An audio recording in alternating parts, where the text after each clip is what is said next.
Hello my dear friends, and welcome back to another video. Today's Star Wars news update comes with a couple of big surprises. The most notable, a possible spoiler for Andor. Did the new Star Wars comic series Dark Droids just tease the survival of a major character from that show? Near the end of the video, we're also going to be covering the rest of this comic and how a new, terrifying, disturbing little droid has taken Grogu's nickname. We also have some updates for The Mandalorian.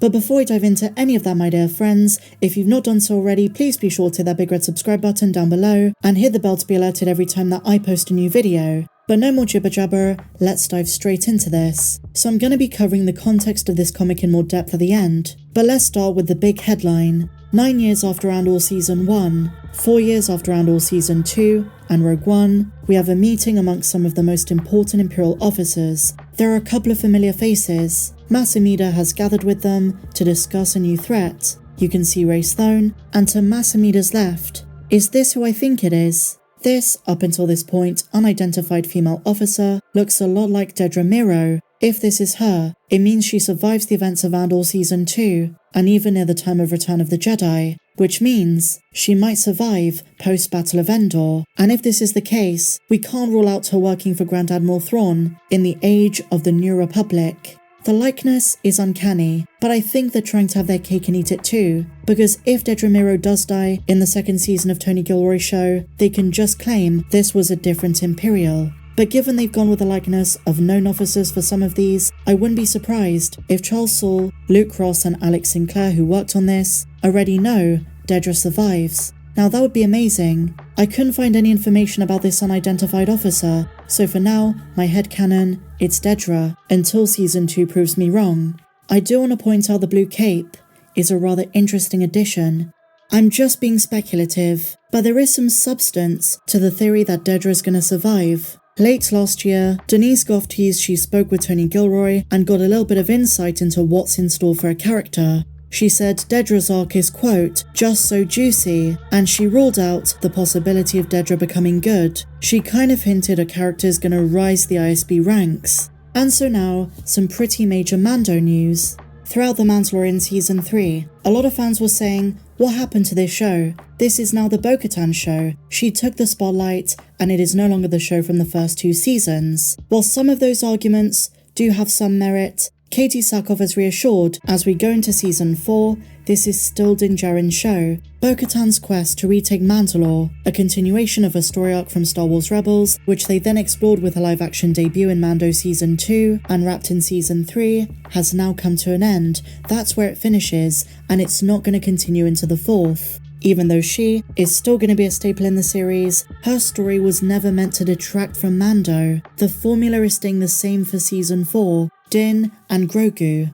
And for those who say the title of the show The Mandalorian has now changed meaning, it is now referring to multiple Mandalorians, that may not be entirely true. And what's really interesting is that Katee is kind of contradicting what Pedro Pascal said. He loved the idea of Bo-Katan being in the spotlight and thought it was the logical next step for the show. In response, here is what Katee said in an exclusive interview with the director Russ Milheim ahead of her appearance at the upcoming Fan Expo in San Francisco. When asked if the possible status quo shift was ever discussed on set with John and Dave, Sackhoff said this, "No, I think there's always going to be a lot of speculation in this fandom. You know, I think it's one of the reasons why people love this fandom so much, that a lot of times it allows just enough ambiguity for people to interpret things the way they want to interpret them. And out of that, there is the ability to have a lot of misinformation get out, or just, you know, wishful thinking." She reaffirms that the story of Bo-Katan needed, past tense, to be told. But at the end of the day, The Mandalorian will always be Din Djarin's show.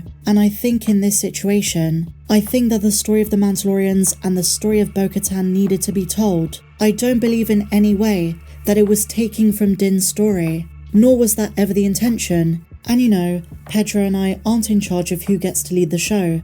This is Din Djarin's show. It will always be Din Djarin's show.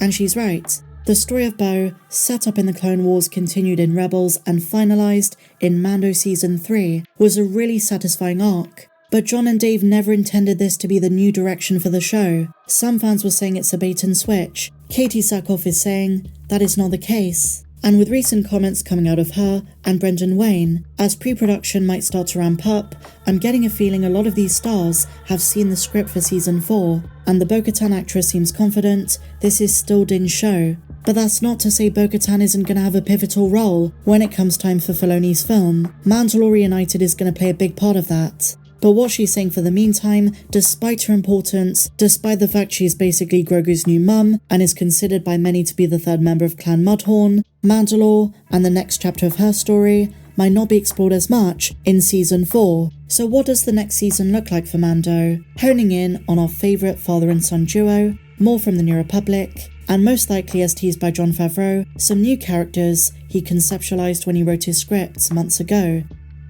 Okay, so moving on to our next topic, this is something very different. I've not really been covering the latest comic series Dark Droids. However, issue number 4 has some very interesting connections, and an unsettling droid who goes by the name The Child.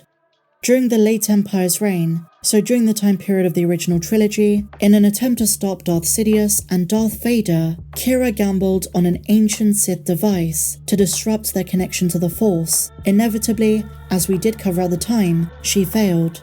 But out of the ruins of her plans emerged an evil droid entity known as the Scourge. This droid tries to spread its consciousness to any and every artificial mind it finds. This includes any droid and even C-3PO.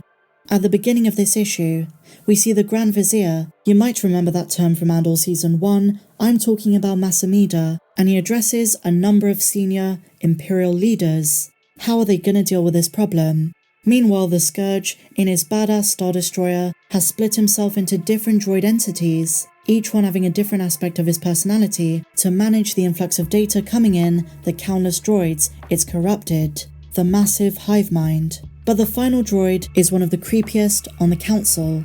This one goes by The Child, and is much smaller and seemingly more innocent than all of the others, but it's the only one amongst them speaking out against their plan, against the grand mission, a contrarian voice in the gathered unilateral assembly.